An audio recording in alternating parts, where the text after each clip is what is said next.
the Learning and Development Podcast, presented by 360 Learning.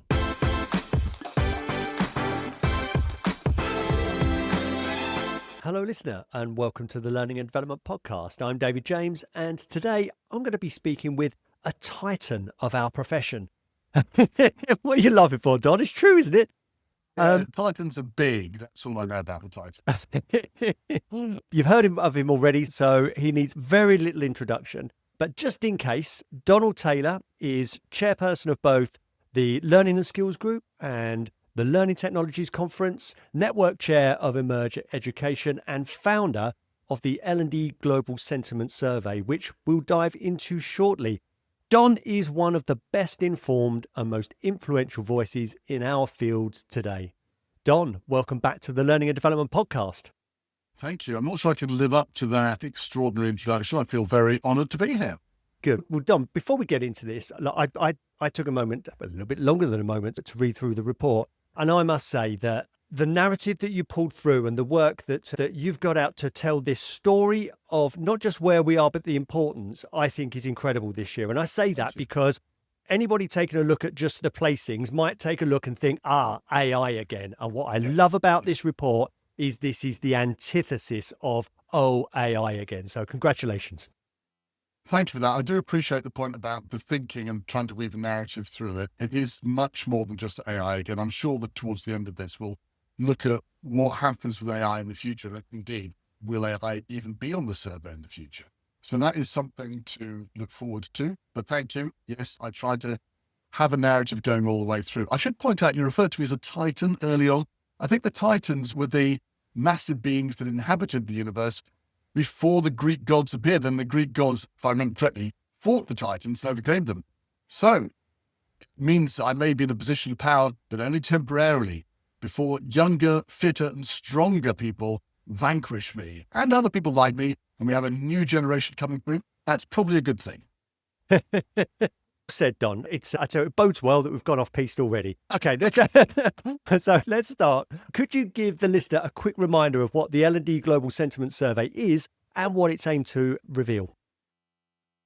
It's a survey that's been going for 13 years now, and the aim is to have a pulse check of how people in learning and development feel about what they're doing internationally. For a long time, we only had one question. It was entirely anonymous, and everyone finished it within a minute. The question was, what will be hot next year? And people chose up to 3 things from a list of 16. Now, that core question remains center of the survey. There are now 2 other questions which we ask. What are your challenges for next year? And the new one this year is, what have you done that's new in the last 12 months? And the aim of these is to try to flesh out with some context, just the pure numbers on the main table. The challenges question has been with us for 5 years. The other one, as I say, is new. There's a lot of information from those. Unfortunately, thanks to AI, it is now possible to do what I couldn't do otherwise, I think now, with the amount of words that I get from that, which is to run an analytical eye across them. So there's tremendous richness in that. And I may even pull out a separate paper looking at the challenges and the new activities and how they match as a separate paper between now and the summer. So I think it's certainly worth doing it.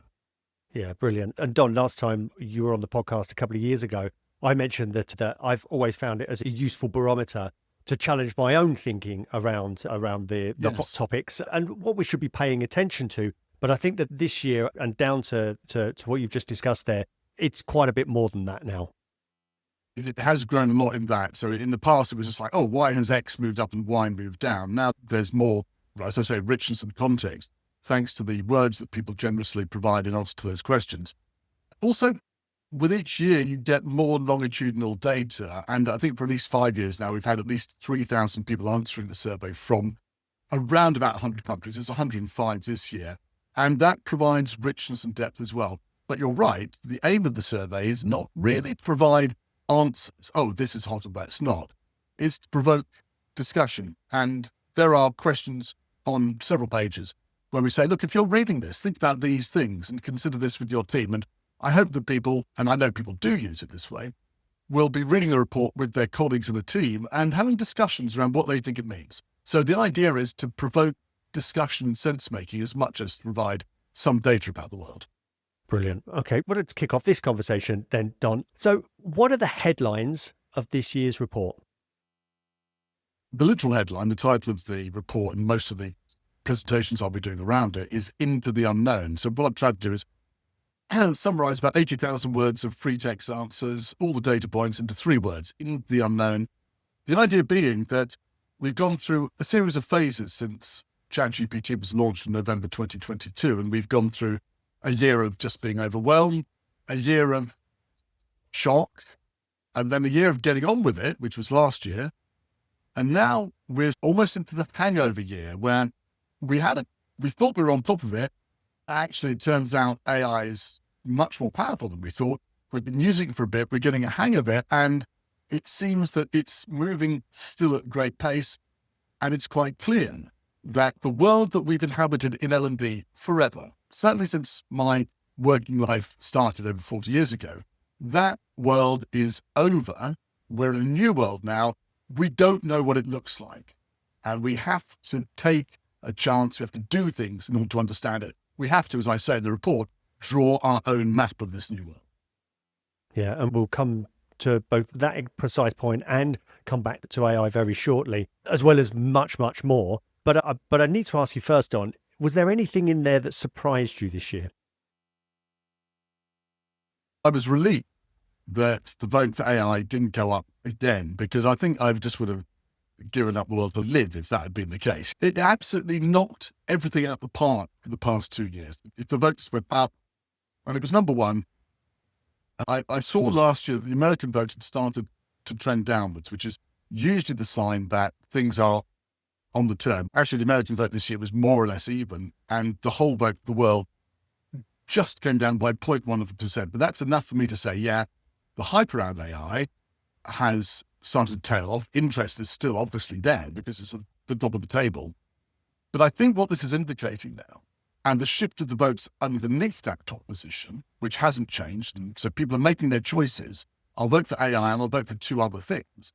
That choice that they made indicates for me how people see AI being used. So we've got this fundamental thing at the top, general purpose technology. Underneath it, people are saying, all right, I've got a list of 15 things. I'm going to pick these 2. That shows us people are focused on, in particular, I think, personalization. I think that's one of the key things that comes out of this year's survey. And in the report, you show that L&D has 3 different reactions to the dominance of AI in discussions about the future of L&D, and you cite excitement, fear, and indifference. So how has this manifest? Yeah, I wrote that. And as I was writing, I thought, oh, that's quite good. What if anyone will pick up on it? And then you picked up on it, so thank you. Yes, excitement, fear, and indifference. The excitement is, look, we can do something with this technology. And the thing we can really do with it is the personalization. We can do what we've always wanted to do, which is to get away from and by the way, sometimes this is necessary, but we can get away from providing everyone all the time with a soup to nuts. You've got to start here, you've got to finish their course. We can personalize. Now, personalization is a broad term, it means a lot of different people. I think we can assume that it means a tailoring of the content and the delivery mechanism of learning content to people. So that's a big thing that's changed. That's the excitement. Or we can do that. How much are people doing it? How sophisticated? That's another matter. Fear is seen in another vote that we have this year, which is the increase in the vote for showing value. Now, showing value has always been between a couple of boundary points on the survey. For about 10 years, it's bounced between about 5.5 and about 6.7. It hit 6.9 this year. It doesn't sound significant. Now it's the highest it's ever been. And it's now, I think, the second year on increase, second year of increase, or is it the third year? That increase year on year, when other things are going up and down and they're not solid, that increase shows real intent, that people are now wanting to show value. Why? When I talk to people about this, there are 2 reactions. Mostly it is one reaction. The biggest reaction is fear. People are afraid for their jobs and they are saying, I've got to show value, or I'm not sure I'm going to be employed this time next year. There's also the possibility people are saying, oh, I can now do more things with AI about showing value. That's possible, but I don't think that is the biggest driver here. I really don't. Just anecdotally talking to people, if I ask them, they say, yeah, it's the fear thing. The indifference is a really weird one. So we've got showing value going up, and at the same time, we have learning analytics going down. It's gone down for the past 3 years. What's going on? I think there are, and by the way, that's not true in every geography. So there are some geographies where learning analytics has actually gone up, like Spain. But on the main table, it's plummeted down, and it's the biggest fall of this year. And I think the reason for this is that people in L&D are focused on production and distribution of content, personalization, much less on data and analyzing it, which is learning analytics. And that fundamental difference in how we see our role affects how we make those choices. But a lot of people are saying, look, how can value go up and learning analytics go down? To be generous, we could say maybe people think that the analytics piece and the data piece is covered by artificial intelligence. They don't feel they need to choose learning analytics as well. That's a possibility. Next year, I'm going to take artificial intelligence off the survey. There'll be a certain amount of trouble having to rework it and so on. I'm not sure how I'll deal with that mathematically to compare things year on year. But I'll be very interested to see if AI isn't on the survey. Do people then pick learning analytics? Meaning that this year they would think AI was covering it. We'll see. Lovely. So again, as you mentioned, more questions than answers. But this would be a terrible podcast if it was all questions and no answers. So I'll press you on it if you allow me, Don. So let's stay on learning analytics. You ask in the survey, and I think it's a really important question, has L&D taken a wrong turn? What do you mean by this? I think, are we focusing too much on content? And the problem with content is that with generative AI, it becomes a commodity very quickly. And we know that there's an awful term work slop, or what I think a couple of years ago called the beige wave, the idea that we were going to be hit by a wave of really indifferent mediocre material in all fields, not just L&D. And it's happened. And people can think fictionally about it. That's our issue, is it's not so much we're taking a turn as we've continued on the same path. But with AI coming along, we've turned towards the idea of focusing on using it for content. And I think that's dangerous because the issue is if you produce great content, or if you produce content, that's your main task, other people can come in, they can do the same sort of job. Now, an instructional designer will say, no, this content is better than that content. This human-produced stuff is better than the pure machine-produced stuff. And it's almost certainly true, but the machine-produced stuff may be 100 times cheaper. And for the people writing the checks, something that's 60% as good, but 1/10 or 1/100th of the cost is absolutely the right purchase decision. We've seen, and if you're on LinkedIn, you see a lot of people now who are not in work in L&D, who were in. And it's at all levels. Instructional designers are one among them, senior people are there as well. I don't think it's a coincidence. I think we've got the advent of AI and people making probably bad choices, say, we don't need you anymore, we'll sack you and we'll make do with a smaller team that can churn stuff out. And you've got tough economic circumstances in the UK and elsewhere, meaning that people are choosing to cut back, and L&D is usually the first thing to go. So for preservation and for doing the right job, I'd say the wrong turn is to go towards focusing on content. The right turn is to go towards the difficult business of understanding what the business needs and meeting it in some way. Maybe with training, maybe with something else. Yeah, I couldn't agree more there, Don. You have a fascinating section in the report, which you've called How Ideas Spread. Yeah. I wonder, could you tell us how this works and what you uncovered there? I first noticed it in 2018, and I tracked this for a couple of years, but it grew quite difficult to track, and I'll explain why in a second. But there are two groups that answer the survey, Group A and Group B. Group A is the smaller group, about 450 people this year. Group B is the larger. And so there are about 3,800 people answering this year. So that makes it roughly 3,500 people. And Group A, the smaller group, are the people who've come back to answer the report again this year. Or something like 2,500 people who gave their email addresses last year, and they've given the same email address this year. So it's a fairly small return rate. So it means a lot of work each year getting new people to respond.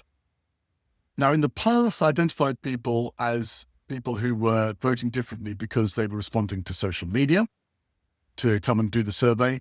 versus people who are responding to links and emails to come and do the survey.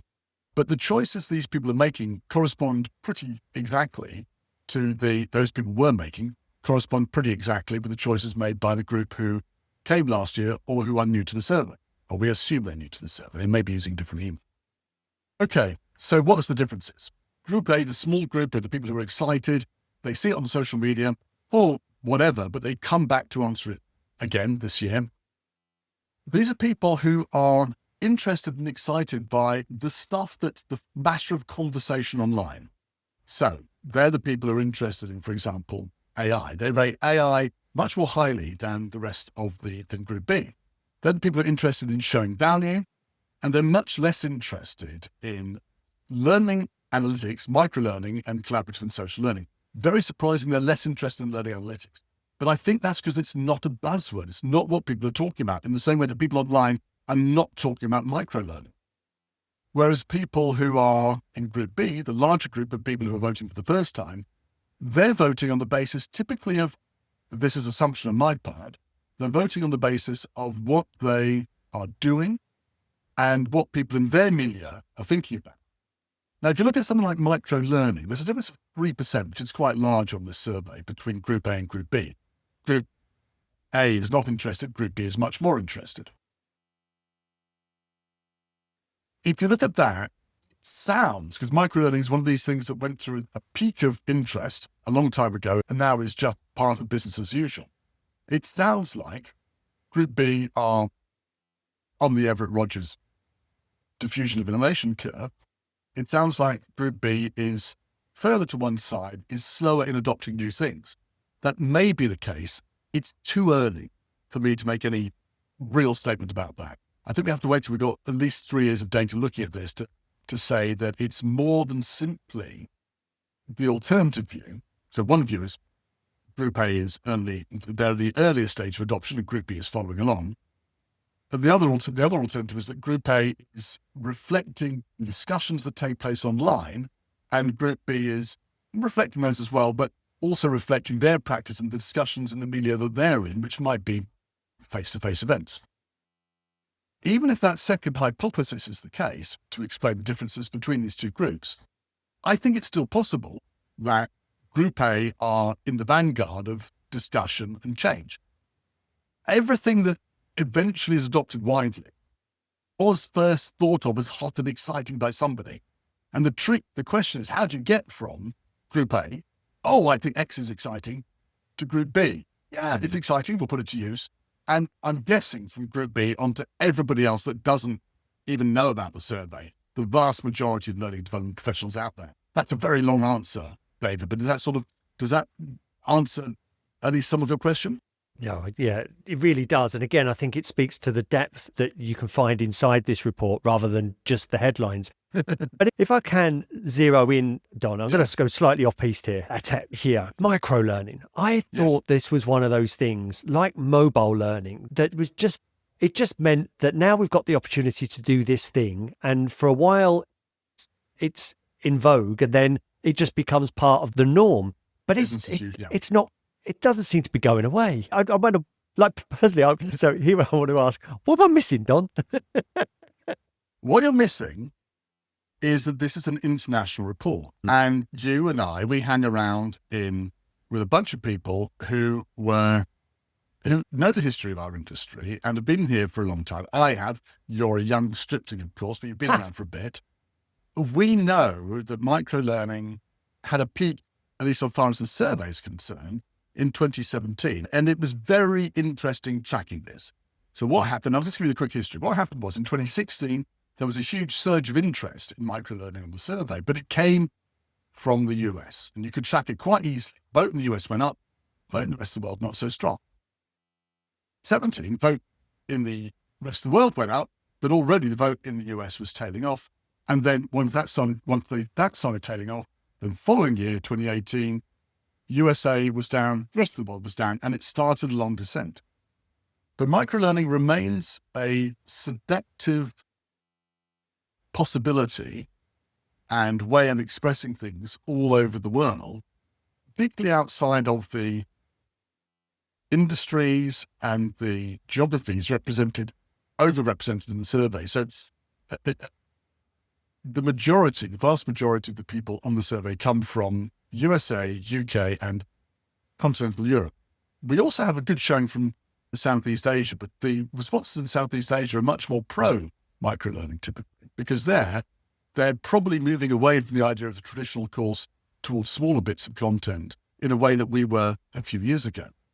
And elsewhere in the world and elsewhere outside of the sectors, and I've done a bit of analysis, which is in the report, around which sectors are represented. And it is very interesting that we're very strongly represented in finance, banking, consultancy, white-collar workers. Outside of that, the idea of microlearning is still quite seductive. So we think it's business as usual. We think it's par for the course. I think it's a really good reminder that the world is a big place and there are many different ways of working and learning, to think that microlearning actually still has strong adherence all over the world. Yeah, brilliant. Useful reminder there, Don. And another thing that surprised me in the report was how far collaborative learning and social learning had dropped. But in the report, it goes into, you reminded me there as you were talking of the cultural factors. Yeah. So Yes. you've got Brazil and I think Sweden you highlighted as very collaborative in terms of nations rather than individualistic. But I wonder what your take is in general of why you think that slid and whether we should be concerned. This is a subject for a whole podcast in itself. But if you go to Geert Hofstede's Dimensions of Culture, which he pulled together, I think, in the 1980s, brilliant study, about 50,000 people at IBM, a huge study, and found replicable dimensions, much in the way that Erin Mayer and other people have done since, replicable dimensions of cultural differences across countries and indeed organizations or parts of organizations. And one of his, I think, 6 dimensions is this one of being either individualistic on the one hand, or more collaborative on the other hand. And Brazil, I am always wary of saying that anything is down to cultural differences. It's such an easy get out. Oh, it's culture this, culture that. But the Brazilians themselves have said to me, no, we are a very collaborative, communitarian society. We do things together. USA celebrates the individual. And it's been very noticeable, the difference between the two. But what's also interesting is that over the years, collaborative and social learning has fallen in Brazil. It bounced back this year, but last year, actually, it got a higher vote in the USA than it got in Brazil, which was extraordinary. Alongside that, you've got the same option, collaborative and social learning, falling away in Sweden. And I've asked the Swedes about this. I'm saying, look, you used to be the top country, one of the top countries for this. What's happening? And they said, well, look, firstly, I said, look, folkbildning is the phrase that's used to explain this Swedish and Scandinavian, Northern European idea of communal learning after work or after formal education. And they're saying that's fallen out of favour a bit recently. And other people, and I was having this conversation yesterday from Sweden, other people were saying we are becoming a more individualistic society than we used to be. Right. Now, it's weird to get those signals from Brazil and from Sweden. I'm wondering if the fall in collaborative learning is an indication of some sense that we are becoming more individualistic as societies. Now, I haven't had the time because the results coming in the survey closed on the 31st of January, and I had to get the report out for, I put it back a week, but the 17th of February, that's a tight deadline. I had not been able to do all the analysis I'd like to do. I am going to go back and look at some cultural dimensions from different thinkers and see how they correspond with this idea and of collaboration and individualism, and see, is there some sort of correlation? What happens to it is that I have this idea and I go off and I chase an idea down and I think, you know what, there's not enough data there to prove a point. I can't really say that for sure. I'm just going to have to shelve that. And what in the report is like the top 5 to 10% of the iceberg. And underneath the ice, it's always all gleaming white and it's above the water. Underneath it, it's all mucky and brown and horrible. And there's nothing there worth seeing. So there's a lot of work goes into it. And I just have this last bit that I put on show. Brilliant. Don, you mentioned earlier about the other questions that are asked on there, and you also mentioned that, of course, it's a very challenging time, not just for L&D, and not even just for business, but for folks in general. In the question, what is your biggest L&D challenge? What did you see in the responses there? Firstly, we saw a tremendous number of words. So we got 41,000 words in response to that, which is the highest we've ever had. And also 95% of people responded, which was extraordinary. And we get responses in different languages. We translate them in Google, but 95% of them are in English. About 5% of people responded, 41,000 words, 5 themes, the AI, adoption and integration, that was a big one. Value, demonstrating value and impact was the second theme. Budget and resource constraints. Now, as well as going through the words, put them into buckets, these 5 categories, I also do a word count to check my bias. Is this real, or am I just looking for this stuff? And actually, for resource and budget, the count had fallen away this year slightly, but it is still a theme that's worth bringing up.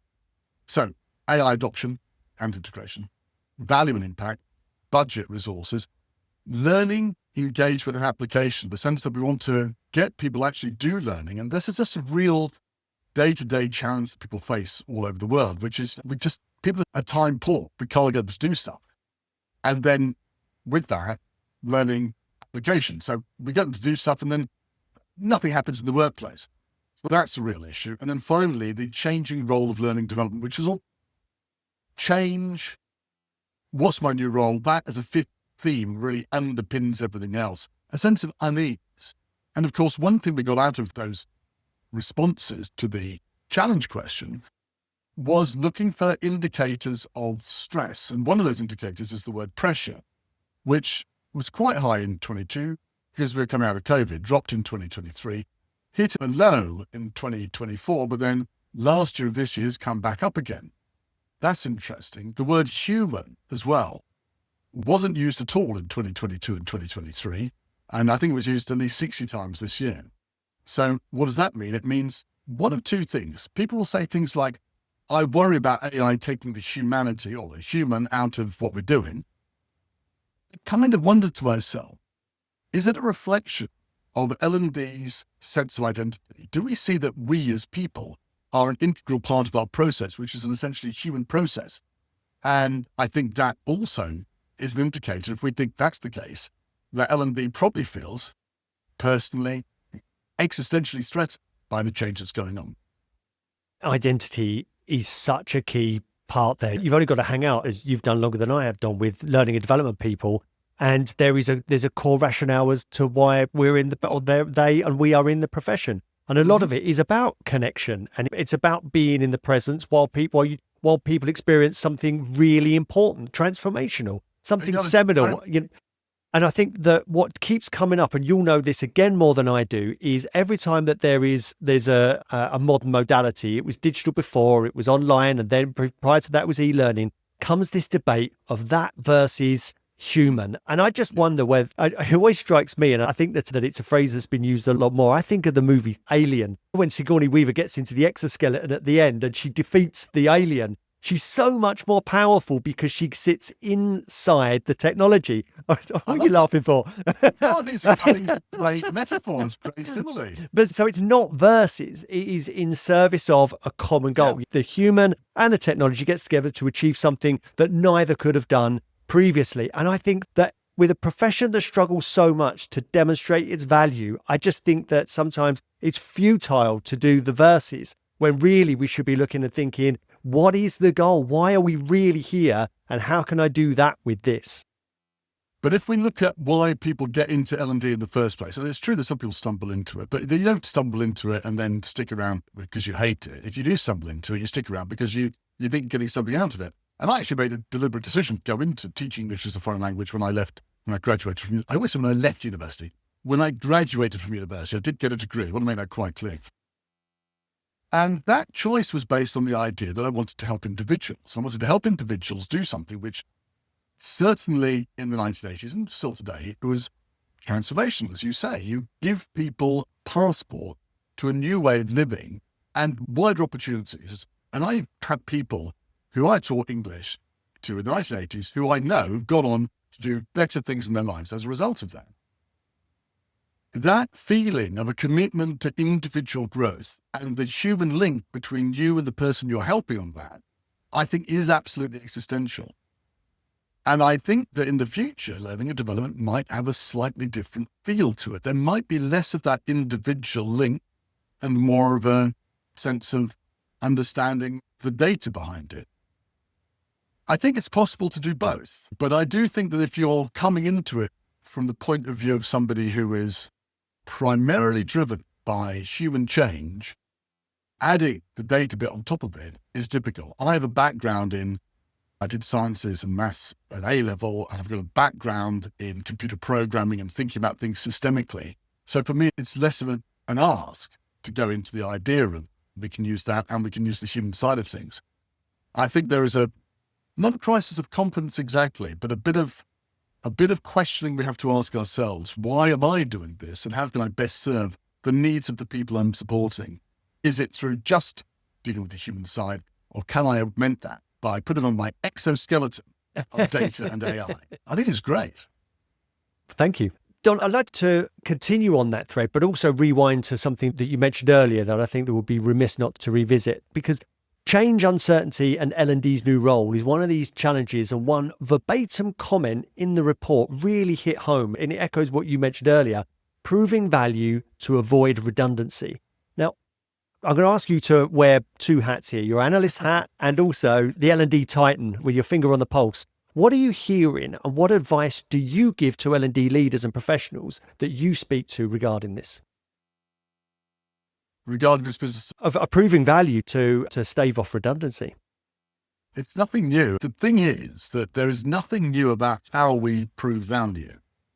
And people have often, when new things came along in the past, you always got this question, Don, how do we show the value of mobile learning, micro delivery? It's the same as it's always been. What problem are you trying to solve? Did you solve it? That's it. The difference this time around is not that the technology is new, because that doesn't alter our fundamental truths. The difference is that the technology threatens to undermine the traditional bedrock of L&D, which is we produce content.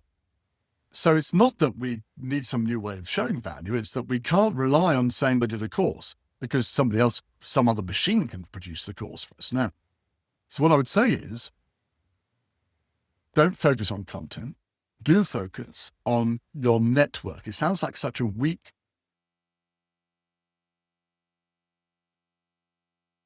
I could say the word miasma. It's not quite a miasma. It's such a weak, vague thing, a network. What is it? And your network, inside and outside your organization, is your way inside the organization of knowing what is important to the organization.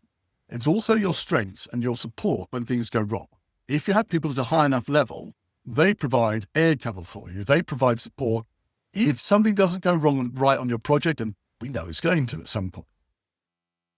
So you've got a good network, spend time really listening and understanding what's going on in the business, and that will provide you with a sense of where is the most acute need that needs to be met. And it doesn't have to be technologically super. It doesn't have to be all about learning. It has to be about meeting a business need. And my favorite ever return on investment story is Matt DeFeo, who worked for Mediocre Tool, I think it was, big producer of power tools in the States. And they had a problem with people, this was 14 years ago now, people bringing back tools that had lithium-ion batteries, but the battery being taken out and replaced with a brick or something, because those batteries were really valuable. So people would come back and say, oh, tools aren't working, can I get my money back, please? And people were giving the money back. About 4% of the tools being returned. He produced a very simple solution, which involved basically a checklist. He worked with the managers to make sure people were using the checklist. And he got the return rate down from 4 to 2.2% and saved the company over a 2-year period about $33 million. Yeah. Now, is that a learning solution? It's a behavioral change that came about as a result of an intervention. I don't know if it's learning or not. Nobody cared. Mm-hmm. It's a huge return on investment. And technologically, it was very simple. What did he do? He went out and he asked himself that question. Where is the greatest need that I can have an impact on? Talked to the people who had that problem and went and dealt with it. And I think the same is absolutely true now. You don't have to focus on the AI, focus on the business and the problems through your network, understand what's going on and solve the problem. As soon as you've solved the problem, you've got somebody who's singing your praises internally who will say, John can do it. Jane can do it. And it is a very quick process, usually a matter of months before people started to knock on your door saying, you know what? You know what you did for Bob in charge of sales, operations, catering? I want some of that, please. And suddenly you're on safe ground. So it's a story which we discussed many times before, David. And unfortunately, I think we're going to keep discussing it. But it's not about the technology. It's about the people, always. Yeah, you're right. And you know what? I've got episode after episode on this podcast of stories so similar to that, Don, which is that learning and development skilled themselves on consulting. So it was competence and confidence that in a room with a senior stakeholder, they would be able to get to the root cause. And so rarely was it a learning intervention. When I refer back to Tamer and Frederick from Telia, who I had on here, they tried to understand the root, and theirs was a functional issue. It was just the introduction of a gadget or a widget that helped the sales team. And they improved the sales, I think, on average of every salesperson by 160% because they were in the room having that conversation. I think that were we to just take a look at ourselves and think, if our responsibility is to help our stakeholder get to the root, regardless of whether it's a skills and capability issue, we're probably going to facilitate a conversation that may never have happened without us. And then sometimes we say, yeah, but we can't assign or allot the improvement to the training that we delivered. And sometimes being the catalyst and being in the room is enough. And I think that we can take that responsibility there. Look, I couldn't echo that more, Don, that if we see our value as helping our stakeholders get to the root cause, with confidence and competence, because they're never going to hold that door open for us to do that. But I think that there's greater value, just first of all, to be had and then to be proved. But I think this comes back to the point we were discussing earlier around the existential crisis for L&D. If people come into and stay in L&D because they are concerned about individual performance and individual growth, that is not a blocker, but it's a lens that if you see the world through the individual, you're not going to see the systemic organizational problems that need to be solved. So I think there is an issue there which we need to tackle in terms of mindset. Yeah, agreed. Now, Don, you mentioned earlier that there was a new question in this year's report, which is, what are you doing now in L&D that you were not doing 12 months ago? So what did you find out from responses to this question? Well, what I wanted to do was to be able to produce something where I could look at in next year and try to match the challenges that people had said they had this year to the what's new. What I found was that there was, strangely, what people said they were doing that was new was pretty much what the challenges were. So what am I doing new? AI's moved from experimentation to being everyday practice. What's new? We're designing content in different ways. We're drilling down into detail. We're not doing big courses anymore. We're using data and analytics to guide decisions, and we're expanding our role. We understand what the role is. We're going to coaching, culture, and other things. Now, this sounds utterly nonsensical. On the one hand, we've got these 5 challenges. On the other hand, we've got 4 things that people are doing in new, which match them. I had an epiphany where I realized that it is not that people are lying. It is not the one set of people saying they've got a problem and the other set of people are solving it. What happens is, people are trying to figure out how to do their jobs in this crazy new world. They're identifying problems. That's my challenge. And then going after it. And that's the action. And that's the brilliant thing. So the action correlates with the challenge precisely because they're meeting it head on. And that gives me such cause for optimism that here we have people who are facing up to the challenge, taking action, and through that understanding how they're going to tackle the challenge next year. So it wasn't really designed as a question to get answers out of this year, but I'm so glad I asked it because it gave me real hope for the future. Brilliant. Good. And of course, you've just booked yourself another slot for next year with that response, Don. I'm going to challenge you here. So much about learning and development is about storytelling. So I'm going to ask you to take a step or 2 backwards. And I'd love to know what the story is that you tell of the L&D profession based on 13 years of the Global Sentiment Survey.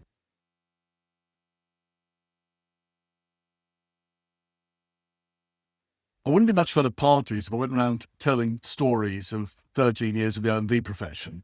I might be with an L&D crowd. So the story I would tell would be that it is like so many things, when you look at it in detail, month to month, even year to year, small changes. You look at it over a longer period and you see some substantial change. And I look at 2016 and I think of how collaborative learning was so important to us then. It was the top of the table of what we were doing. We were excited by it.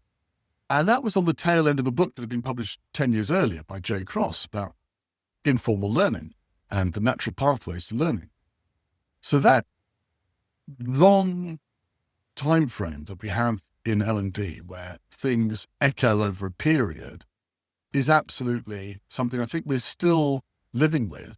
But at the same time, if you look at it for a long enough period, you can see that things do change. The survey from 13 years ago focuses very much on delivery and on technology. So mobile delivery, micro learning were in the top 5.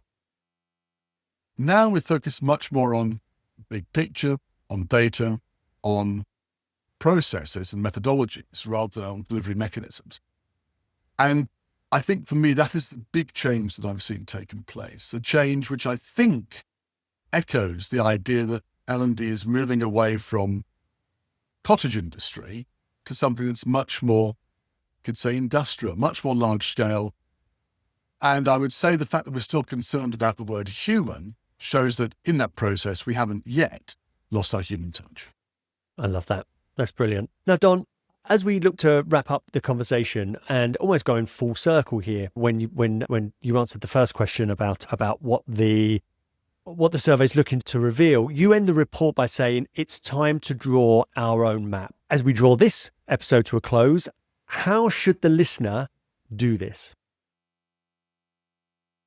This is very easy for me. I haven't had a practical job delivering training, writing courses or anything for a number of years.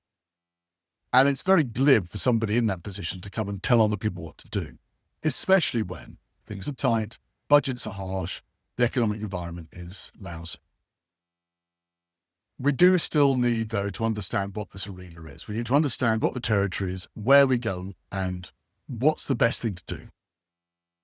I'm going to say two things. I'm going to suggest practical thing to do, two practical things to do, and then I'm going to end with a quote, which I think is something a lot of people will be familiar with. So the practical thing to do is to do two things. Firstly, do things. Experiment. If something goes wrong and it doesn't work with your AI, with your value, with your personalization, whatever you're doing, stop doing it. Redirect your attention elsewhere. It's a very bad idea to keep backing a horse that isn't going to go anywhere. So if you discover that this part of the map is an area you don't want to get to, that's fine. You can move over to something else. But act. I think this business action is absolutely crucial. The future is going to belong to people right now, because there's so much change, people who understood early on what worked and what didn't. It's very tempting to, in that situation, go to that quote from Theodore Roosevelt about it's the man in the arena who's covered with dust and blood who we need to honor, not the critics on the side. But I think there's a quote which is more positive, which is from Arthur Ashe, which is attributed to Arthur Ashe. I'm not sure if he actually said it, which is start where you are, use what you have, do what you can.